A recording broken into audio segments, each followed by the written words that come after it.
ಕುಂಭರಾಶಿಯವರ September ತಿಂಗಳ ಮಾಸ ಭವಿಷ್ಯ ಯಾವ ರೀತಿ ಇರುತ್ತೆ, ಯಾವ ಕೆಲಸ ಕಾರ್ಯಗಳನ್ನ ಮಾಡೋದ್ರಿಂದ ಅದೃಷ್ಟ ಅಂತಕ್ಕಂಥದ್ದು ಪ್ರಾಪ್ತಿಯಾಗುತ್ತೆ, ಶುಭ ವರ್ಣ ರತ್ನಗಳು ಯಾವುದು, ಹಾಗೂ ಪರಿಪೂರ್ಣವಾದಂತಹ ಕುಂಭರಾಶಿಯವರ ಜೀವನದ ಸೆಪ್ಟೆಂಬರ್ ತಿಂಗಳ ಮಾಸ ಭವಿಷ್ಯದಲ್ಲಿರ್ತಕ್ಕಂತಹ ಬದಲಾವಣೆಗಳೇನು ಎಲ್ಲವನ್ನ ಕೂಡ ಪರಿಪೂರ್ಣವಾಗಿ ತಿಳಿಸ್ಕೊಡ್ತೇನೆ.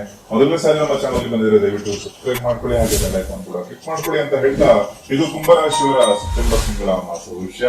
ಕುಂಭರಾಶಿಯಲ್ಲಿ ಬರತಕ್ಕಂಥದ್ದು ಕನಿಷ್ಠ ನಕ್ಷತ್ರದ 3 ಮತ್ತು 4 ಪಾದಗಳು, ಶತಭಿಷ ನಕ್ಷತ್ರದ ಎಲ್ಲಾ 4 ಪಾದಗಳು, ಹಾಗೂ ಪೂರ್ವ ಭಾದ್ರ ನಕ್ಷತ್ರದ 1 ಮತ್ತು 2, 3 ಪಾದಗಳಾಗುತ್ತೆ. ಹಾಗೂ ಪೂರ್ವ ಭಾದ್ರ ನಕ್ಷತ್ರದ 1, 2 ಮತ್ತು 3 ಪಾದಗಳಾದ್ರೆ ಕುಂಭರಾಶಿಯವರ ಶುಭ ವರ್ಣ ಯಾವುದು ಅಂತ ನೋಡೋದಾದ್ರೆ ನೀಲಿ, ಕೆಂಪು, ಬಿಳಿ ಬಣ್ಣ ಹಾಗೂ ಮಿಶ್ರ ಬಣ್ಣ ಆಗಿರುತ್ತೆ. ಶುಭ ದಿನ ಬುಧವಾರ, ಗುರುವಾರ ಮತ್ತು ಶುಕ್ರವಾರ ಆಗುತ್ತೆ. ಶುಭ ಸಂಖ್ಯೆ 5, 6, 3 ಮತ್ತು 9 ಆಗುತ್ತೆ. ಶುಭ ದಿಕ್ಕು ಪಶ್ಚಿಮ ದಿಕ್ಕಾಗುತ್ತೆ. ಶುಭ ರತ್ನ ನೀಲ ರತ್ನ ಆಗುತ್ತೆ. ಹಾಗೂ ವಜ್ರ ಕೂಡ ಈ ಒಂದು ಕುಂಭರಾಶಿಯವರು ಧರಿಸ್ಕೋಬಹುದು. ರತ್ನಗಳನ್ನ ಧರಿಸೋದಕ್ಕಿಂತ ಮುಂಚೆ ನಿಮ್ಮ ಕುಂಡಲಿಯನ್ನ ಒಂದ್ಸಲ ಪರಿಶೀಲನೆ ಮಾಡ್ಕೊಳ್ಳಿ. ಯಾಕಂದ್ರೆ ಯಾವುದು ಬಾಧಕ ಸ್ಥಾನದಲ್ಲಿದೆ ಆ ರತ್ನವನ್ನ ಧರಿಸಿದ್ರೆ ಸಮಸ್ಯೆಗಳೇ ಜಾಸ್ತಿ ಆಗ್ಬಿಡುತ್ತೆ. ಹಾಗೆ ನೀವು ಉಪಾಸನಾ ದೈವ ಯಾರನ್ನ ಉಪಾಸನೆ ಮಾಡ್ಬೇಕು ಅಂದ್ರೆ ಲಕ್ಷ್ಮೀನಾರಾಯಣನ ಉಪಾಸನೆ ಅಂತಕ್ಕಂಥದ್ದನ್ನ ಈ ಒಂದು ಕುಂಭರಾಶಿಯವರು ಮಾಡಿದ್ರೆ ಅವರಿಗೆ ಅತ್ಯಂತ ಶುಭದಾಯಕ ಫಲಗಳು ಪ್ರಾಪ್ತಿಯಾಗುತ್ತೆ. ಈ ಮಾಸದಲ್ಲಿ ಅನಿರೀಕ್ಷಿತವಾಗಿ ಆಸ್ತಿಗಳು ಕುಂಭರಾಶಿಯವರಿಗೆ ಲಭ್ಯ ಆಗ್ಬಹುದು. ಅದಕ್ಕೆ ಮೂಲ ಕಾರಣ ಆಗಸ್ಟ್ 30ಕ್ಕೆ ಬುಧ ಸಿಂಹರಾಶಿ ಪ್ರವೇಶ ಮಾಡತಕ್ಕಂಥದ್ದು, ಸೆಪ್ಟೆಂಬರ್ 13ಕ್ಕೆ ಕುಜಗ್ರಹ ಸಿಂಹರಾಶಿ ಪ್ರವೇಶ ಮಾಡತಕ್ಕಂಥದ್ದು, ಸೆಪ್ಟೆಂಬರ್ 15ಕ್ಕೆ ಶುಕ್ರ ಗ್ರಹ ಸಿಂಹ ಪ್ರವೇಶ ಮಾಡತಕ್ಕಂಥದ್ದು, ಬುಧ ಗ್ರಹ ಕನ್ಯಾ ರಾಶಿಯ ಪ್ರವೇಶವನ್ನ ಸೆಪ್ಟೆಂಬರ್ 15ಕ್ಕೆ ಮಾಡತಕ್ಕಂಥದ್ದು, ಸೆಪ್ಟೆಂಬರ್ 17ಕ್ಕೆ ಸೂರ್ಯ ಗ್ರಹ ಕನ್ಯಾ ರಾಶಿಯ ಪ್ರವೇಶ ಮಾಡತಕ್ಕಂಥದ್ದು. ಈ ಎಲ್ಲಾ ಗ್ರಹಗತಿಗಳ ಬದಲಾವಣೆಯಿಂದಾಗಿ ಕುಂಭರಾಶಿಯವರಿಗೆ ಆಗ್ತಕ್ಕಂತಹ ಬದಲಾವಣೆಗಳು, ಅವರಿಗೆ ಬರಬಹುದಂತಹ ಲಾಭಗಳೇನು ಅಂತ ಹೇಳಿ ನೋಡೋದಾದ್ರೆ ಈ ಒಂದು ಆಸ್ತಿ ಲಾಭ ಅಂತಕ್ಕಂಥದ್ದು ಕೂಡ ಆಗ್ಬೋದು. ನಿಮಗೆ 7.5 ಕೂಡ ನಡೀತಾ ಇದೆ. ಹೌದು, ಕೊನೆಯ ಒಂದು ಫೇಸ್ ಅಂತ ಹೇಳ್ಬೋದು. ಕೊನೆಯ 2.5 ವರ್ಷಗಳಲ್ಲಿ ಆಲ್ರೆಡಿ ಒಂದು ಅರ್ಧ ವರ್ಷ ಮುಗಿದೇ ಹೋಗಿದೆ. ಇನ್ನು 2 ವರ್ಷಗಳ ಕಾಲ ಕುಂಭರಾಶಿಯಲ್ಲಿ 7.5 ಶನಿಯ ಕೊನೆಯ ಒಂದಷ್ಟು ಫೇಸ್ ಇರ್ತಕ್ಕಂಥದ್ದು. ಈ ಸಂದರ್ಭದಲ್ಲಿ ಶನಿ ನಿಮ್ಮ ಕುಂಡಲಿಯಲ್ಲಿ ಯಾವ ಮನೆಯಲ್ಲಿದ್ದಾನೆ ಅಂತಕ್ಕಂಥದ್ದನ್ನ ಪರಿಶೀಲನೆ ಮಾಡಿಕೊಂಡು ಅದಕ್ಕೆ ತಕ್ಕ ಪರಿಹಾರಗಳನ್ನ ಮಾಡ್ಕೊಳ್ಳೋದ್ರಿಂದ ಇನ್ನೂ 2 ವರ್ಷ ಏನಿದೆಯಲ್ಲ ಅದಾದ್ರೂ ಸುಖವಾಗಿರ್ತಕ್ಕಂತಹ ಒಂದು ನಿರ್ಣಯ ಅಂತಕ್ಕಂಥದ್ದು ಕೂಡ ಮಾಡ್ಕೋಬಹುದು. ಹಾಗೆ ಈ ಮಾಸದಲ್ಲಿ ಶುಭ ವಾರ್ತೆಗಳಂತಕ್ಕಂಥ ನೀವು ಕೇಳ್ತೀರಿ. ಮುಖ್ಯ ವಿಷಯದಲ್ಲಿ ಅಂದ್ರೆ ನಿಮ್ಮ ಕುಟುಂಬದಲ್ಲಿ ಯಾವ್ದಾದ್ರು ವ್ಯಾಜ್ಯ ಇತ್ತು ಅಥವಾ ಕೋರ್ಟ್ ಕೇಸ್ ನಡೀತಾ ಇದ್ದು, ಸ್ನೇಹಿತರ ಜೊತೆ ಏನಾದ್ರೂ ಒಂದಷ್ಟು ವ್ಯವಹಾರದಲ್ಲಿ ನಷ್ಟ ಆಗಿತ್ತು ಅಂದ್ರೆ ಈ ಮಾಸದಲ್ಲಿ ಜಯ ಸಾಧನೆ ಅಂತಕ್ಕಂಥದ್ದಾಗುತ್ತೆ. ವ್ಯಾಪಾರದಲ್ಲಿ ಮುನ್ನಡೆ ಅಂತಕ್ಕಂಥದ್ದನ್ನ ಸಾಧಿಸ್ತೀರಿ. ಆರ್ಥಿಕ ಅಭಿವೃದ್ಧಿ ಅಂತಕ್ಕಂಥದ್ದನ್ನ ಈ ಒಂದು ಮಾಸದಲ್ಲಿ ಕುಂಭರಾಶಿಯವರು ಹೊಂದುವಂತದ್ದಾಗುತ್ತೆ. ಹಾಗೂ ಹೆಂಡತಿಯಿಂದಾಗಿ ಒಂದಷ್ಟು ನಿಮಗೆ ಸಮಸ್ಯೆಗಳು ಕೂಡ ಈ ಮಾಸದಲ್ಲಿ ಎದುರಾಗಬಹುದು. ಯಾವ ರೀತಿ ಸಮಸ್ಯೆಗಳಂದ್ರೆ ಅವರು ನಿಮ್ಮನ್ನ ಗೊತ್ತಿಲ್ಲದೆ ಏನೊಂದು ವ್ಯವಹಾರ ಮಾಡಿ ಅದರಿಂದಾಗಿ ಕೊನೆಯ ಮೂಮೆಂಟ್ಗೆ ನಿಮ್ಗೆ ಅದು ಗೊತ್ತಾಗಿ ಸ್ವಲ್ಪ ಸಮಸ್ಯೆಗಳು ಕೂಡ ಈ ಮಾಸದಲ್ಲಿ ಆಗ್ಬೋದು.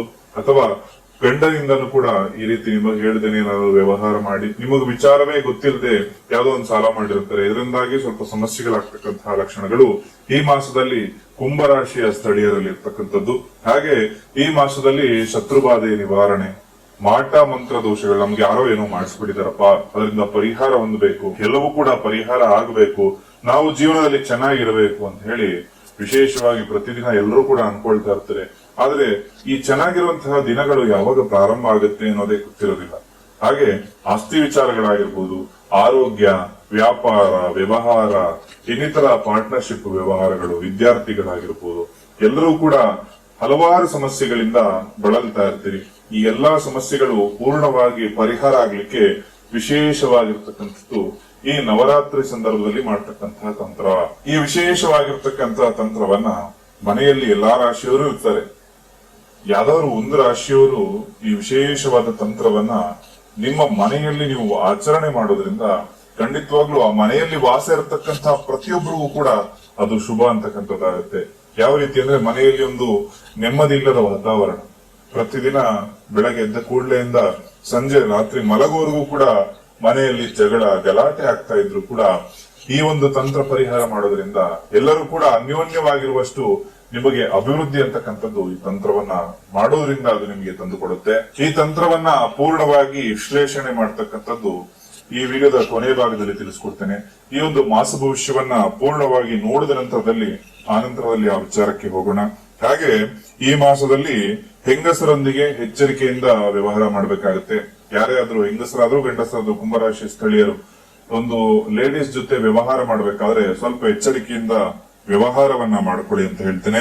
ಅವರಿಂದಾಗಿ ಅಂದ್ರೆ ಅವರು ಮೂರನೇ ವ್ಯಕ್ತಿ ಆಗಿದ್ದಾಗ ಮಾತ್ರ ನಿಮ್ಮ ಒಂದು ಜೀವನದಲ್ಲಿ ಅವರು ಒಂದು ಹುಳಿ ಹಿಂಡಿ ಹೋಗ್ತಕ್ಕಂತಹ ಲಕ್ಷಣಗಳು ಈ ಮಾಸದಲ್ಲಿ ಇರತಕ್ಕಂಥದ್ದು. ಸ್ತ್ರೀಯರಿಂದ ಸ್ವಲ್ಪ ನಷ್ಟ ಆಗ್ತಕ್ಕಂಥದ್ದು ಈ ಮಾಸದಲ್ಲಿ ಕಂಡು ಬರುತ್ತೆ. ಹಾಗೆ ಅನವಶ್ಯಕವಾಗಿ ಯಾರಿಗೂ ಕೂಡ ಗೌರವವನ್ನ ಕೊಡೋದಕ್ಕೆ ಹೋಗ್ಬಿಡಿ. ಯಾರಿಗೆ ಯಾವ ಗೌರವ ಕೊಡಬೇಕೋ ಅಷ್ಟೇ ಗೌರವವನ್ನ ಕೊಡಿ. ಕುಂಭರಾಶಿ ಅಂದ ಕೂಡಲೇ ಇನ್ನೊಬ್ಬನಿಗೆ ಕೆಟ್ಟದ್ದು ಬಯಸೋದಿಲ್ಲ, ಇನ್ನೊಬ್ಬನಿಗೆ ತೊಂದರೆ ಮಾಡೋದಿಲ್ಲ ಅಂತಕ್ಕಂಥ ಮನಸ್ಥಿತಿಯನ್ನು ಹೊಂದಿರ್ತಾರೆ. ಆದ್ರೆ ಈ ಮಾಸದಲ್ಲಿ ನೀವು ತುಂಬಾ ತಗ್ಗಿ ಬಗ್ಗಿ ಹೋದಾಗ ನಿಮ್ಮ ಮೇಲೆ ಸವಾರಿ ಮಾಡತಕ್ಕಂತಹ ಜನರು ಕೂಡ ನಿಮ್ಮ ಕಣ್ಣು ಮುಂದೆ ಪ್ರತ್ಯಕ್ಷ ಆಗ್ಬೋದು. ಹಾಗಾಗಿ ಸ್ವಲ್ಪ ಎಚ್ಚರಿಕೆಯಿಂದ ಈ ಮಾಸದಲ್ಲಿ ಯಾರಿಗೆ ಎಷ್ಟು ಗೌರವ ಕೊಡಬೇಕು ಅಷ್ಟನ್ನ ಮಾತ್ರ ಕೊಡಿ. ಹಾಗೆ ವಾಹನ ಚಲಾಯಿಸುವಂತವರು ಸ್ವಲ್ಪ ಎಚ್ಚರಿಕೆಯಿಂದ ವಾಹನವನ್ನ ಚಲಾಯಿಸಬೇಕಾಗತ್ತೆ. ಹಾಗೆ ವಾಹನ ಚಾಲಕರು ಅಂದ್ರೆ ಡ್ರೈವಿಂಗ್ ಫೀಲ್ಡ್ ಅಲ್ಲಿ ಇರ್ತಕ್ಕಂತಹ ಡ್ರೈವರ್ ಯಾರಿದ್ರು ಕೂಡ ಈ ಮಾಸದಲ್ಲಿ ಸ್ವಲ್ಪ ಎಚ್ಚರಿಕೆಯಿಂದ ಎತ್ಕೊಳ್ಳಿ ಅಂತ ಹೇಳ್ತೇನೆ.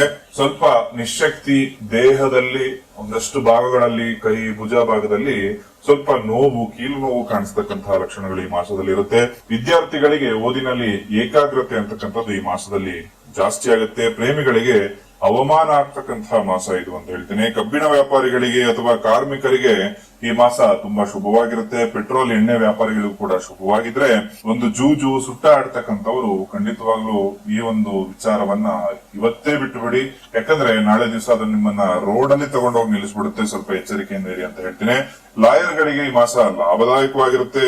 ಪ್ರತಿದಿನ ಕಷ್ಟಗಳು ಪರಿಹಾರ ಆಗ್ಲಿಕ್ಕೆ ಲಕ್ಷ್ಮೀ ಸಹಸ್ರನಾಮದ ಪಠಣೆಯನ್ನ ನಿಮ್ಮ ಮನೆಯಲ್ಲಿ ನೀವು ಜೋರಾಗಿ ಮಾಡಬೇಕಂದ್ರೆ ಒಂದು ಮಾತಾಡ್ತಾ ಇರುವಂತಹ ರೀತಿಯಲ್ಲಿ ಆ ಧ್ವನಿಯಲ್ಲಿ ಆದ್ರೂ ಹೇಳ್ಬೇಕಾಗತ್ತೆ. ಅಂದ್ರೆ ಮನಸ್ಸಿನಲ್ಲಿ ಓದಬಾರದು, ತುಂಬಾ ಜೋರಾಗಿ ಓದಬಾರದು. ಇನ್ನೊಬ್ಬರ ಹತ್ರ ಮಾತಾಡ್ತಾ ಇದ್ದೇನೆ, ಈಗ ನಾನು ನಿಮ್ಮ ಹತ್ರ ಮಾತಾಡ್ಬೇಕಾದ್ರೆ ಇದೇ ವಾಲ್ಯೂಮ್ ಅಲ್ಲಿ ನೀವು ಈ ಸ್ತೋತ್ರದ ಪಠಣೆಯನ್ನು ಮಾಡಬೇಕಾಗತ್ತೆ.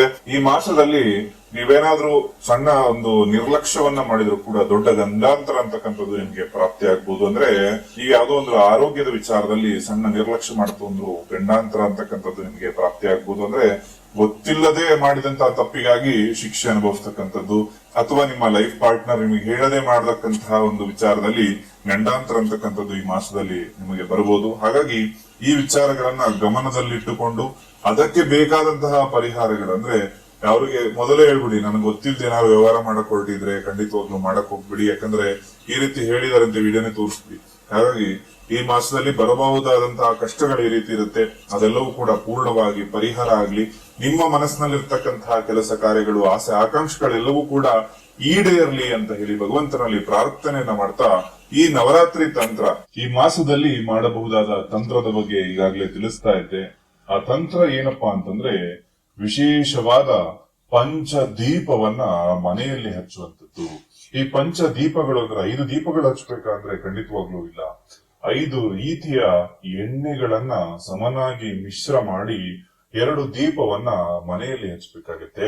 ಈ ದೀಪವನ್ನ ಈ ಒಂದು ನವರಾತ್ರಿಯ ಸಂದರ್ಭದಲ್ಲಿ 9 ದಿನ ಹಾಗೂ ವಿಜಯದಶಮಿಯ ಒಂದು ದಿನ 10 ದಿನಗಳ ಕಾಲ ಮನೆಯಲ್ಲಿ ಪ್ರತಿನಿತ್ಯ ಬೆಳಗಿನ ಜಾವದಲ್ಲಿ ಅಂದ್ರೆ ಸೂರ್ಯೋದಯ ಆಗ್ತಕ್ಕಂತಹ ಸಂದರ್ಭದಲ್ಲೇ ಈ ಒಂದು ದೀಪವನ್ನ ಹಚ್ಚುವುದರಿಂದ ಮನೆಗೆ ಇರ್ತಕ್ಕಂತಹ ಎಲ್ಲಾ ಕಷ್ಟಗಳು ಕೂಡ ಪರಿಪೂರ್ಣವಾಗಿ ದೂರ ಆಗುತ್ತೆ. ಯಾವ ಯಾವ ತರದ ಕಷ್ಟಗಳು ದೂರ ಆಗುತ್ತೆ ಅಂದ್ರೆ ವಿಶೇಷವಾದಂತದ್ದು, ಮೊದಲನೇದಾಗಿ ಒಂದು ಮಾಟ ಮಂತ್ರ ದೋಷಗಳಿತ್ತು ಅಂದ್ರೆ ಯಾವುದೇ ಮನೆಗೆ ಮಾಟ ಮಂತ್ರ ಆಗಿ ಆ ಮನೆ ಏಳಿಗೆ ಆಗ್ತಾ ಇಲ್ಲ, ಜನರ ಕೆಟ್ಟ ದೃಷ್ಟಿ ಆ ಮನೆಯ ಮೇಲಿತ್ತು ಅಂದ್ರೆ ಖಂಡಿತವಾಗ್ಲೂ ಈ ಸಣ್ಣ ತಂತ್ರವನ್ನ ಮನೆಯಲ್ಲಿ ಮಾಡೋದ್ರಿಂದ ಶುಭವಾಗುತ್ತೆ. ಹಾಗೆ ಆರೋಗ್ಯ ಸಮಸ್ಯೆಗಳು ನಿಮ್ಮನ್ನೇನಾದ್ರೂ ಬಹುತೇಕ ಕಾಡ್ತಾ ಇತ್ತು ಅಂದ್ರೆ ಆರೋಗ್ಯ ಸಮಸ್ಯೆಗಳು ತುಂಬಾ ಬೇಗ ನಿವಾರಣೆ ಆಗ್ತಕ್ಕಂಥದ್ದಾಗುತ್ತೆ.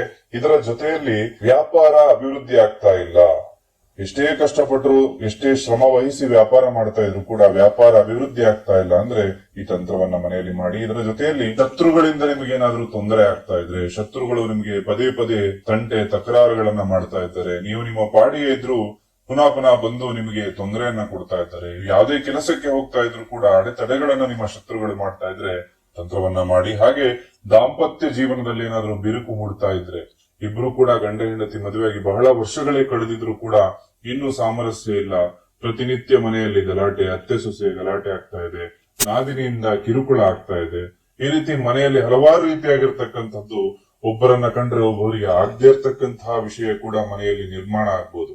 ಎಲ್ಲವೂ ಕೂಡ ಈ ತಂತ್ರವನ್ನ ಮನೆಯಲ್ಲಿ ಯಾರಾದ್ರೂ ಒಬ್ರು ಮಾಡಿ, ನನ್ನ ಮನೆ ನೆಮ್ಮದಿಯಾಗಿರಬೇಕು ಅನ್ನೋ ಉದ್ದೇಶ ಇರತಕ್ಕಂತಹ ಮನೆಯ ಒಬ್ಬರು ಈ ತಂತ್ರವನ್ನ ಮನೆಯಲ್ಲಿ ಮಾಡಿದ್ದೇ ಆಯ್ತು ಅಂದ್ರೆ ಖಂಡಿತವಾಗ್ಲೂ ಈ ನವರಾತ್ರಿ ಸಂದರ್ಭದಲ್ಲಿ ಯಾವುದೇ ದುಷ್ಟಶಕ್ತಿ ನಿಮ್ಮ ಮನೆಯಲ್ಲಿ ವಾಸ ಇತ್ತು ಅಂದ್ರೂ ಕೂಡ ಖಂಡಿತವಾಗ್ಲೂ ಮನೆಯನ್ನ ಬಿಟ್ಟು ಹೊರಗೆ ಹೋಗ್ತದೆ. ಅಷ್ಟು ವಿಶೇಷವಾದಂತಹ ಅಖಂಡವಾದಂತಹ ಒಂದು ತಂತ್ರ ಪರಿಹಾರ ಇದಾಗಿರುತ್ತೆ. ಹಾಗೆ ಬಳಸುವಂತಹ ಕುಂಕುಮ ಶ್ರೇಷ್ಠ ಗುಣಮಟ್ಟದ್ದಾಗಿರಬೇಕು. ಇದನ್ನ ನೆನಪಿಡಿ. ಯಂತ್ರ ಇದ್ದವರು ಇಲ್ಲದವರು ಪ್ರತಿಯೊಬ್ಬರು ಕೂಡ ಈ ಒಂದು ಲಲಿತಾ ಸಹಸ್ರನಾಮದ ಪಾರಾಯಣ ಮಾಡ್ತಾ ಕುಂಕುಮಾರ್ಚನೆಯನ್ನು ಮಾಡಬೇಕಾಗತ್ತೆ. ಹಾಗೆ ನೀವು ಬಳಸ್ತಕ್ಕಂತಹ ಕುಂಕುಮ ಏನಿರುತ್ತೆ ಅದು ಒಳ್ಳೆ ಕ್ವಾಲಿಟಿ ಆಗಿರ್ಬೇಕು. ಯಾವ್ದೋ ಕಲರ್ ಪುಡಿ ತಗೊಬಂದು ಕುಂಕುಮ ಅಂತ ಅನ್ಕೊಂಡು ಅದನ್ನ ಮಾಡಕ್ ಹೋಗ್ಬೇಡಿ. ಒಳ್ಳೆ ಕ್ವಾಲಿಟಿ ಅದನ್ನ ಆ ಕುಂಕುಮವನ್ನ ಬಳಸಿದಾಗ ಮಾತ್ರ ನಿಮಗೆ ರಿಸಲ್ಟ್ ಅಂತಕ್ಕಂಥದ್ದು ತುಂಬಾ ಚೆನ್ನಾಗಿ ಬರುತ್ತೆ. ಆಗ್ಲೇ ಹೇಳಿದಾಗೆ ಯಾವುದೇ ಕಷ್ಟ ಕಾರ್ಪಣ್ಯಗಳು ದಟ್ಟ ದಾರಿದ್ರ್ಯತನ ಮನೆಯಲ್ಲಿತ್ತು ಅಂದ್ರೆ ಮನೆ ಏಳಿಗೆನೆ ಆಗ್ತಾ ಇಲ್ಲ, ಮನೆ ಕಟ್ಟಬೇಕು ಆಗ್ತಾ ಇಲ್ಲ, ಎಲ್ಲಾ ಸಮಸ್ಯೆಗಳು ಕೂಡ ಈ ವಿಶೇಷ ಪರಿಹಾರವನ್ನ ಮನೆಯಲ್ಲಿ ಮಾಡಿ ನೋಡಿ. ಎಲ್ಲರಿಗೂ ಕೂಡ ಈ ತಂತ್ರ ಪರಿಹಾರ ಶುಭವನ್ನ ನೀಡ್ಲಿ ಅಂತ ಹೇಳಿ ಭಗವಂತನಲ್ಲಿ ಪ್ರಾರ್ಥನೆ ಮಾಡ್ತಾ ಎಲ್ಲರಿಗೂ ಶುಭವಾಗ್ಲಿ. ಎಲ್ಲರ ಮನಸ್ಸಿನಲ್ಲಿರತಕ್ಕಂತಹ ಆಸೆ ಆಕಾಂಕ್ಷೆಗಳೆಲ್ಲವೂ ಕೂಡ ಈಡೇರಲಿ. ಎಲ್ಲರಿಗೂ ಕೂಡ ನವರಾತ್ರಿ ಹಬ್ಬದ ಹಾರ್ದಿಕ ಶುಭಾಶಯಗಳನ್ನ ತಿಳಿಸ್ತಾ ಸರ್ವೇ ಜನ ಸುಖಿನೋ ಭವಂತು.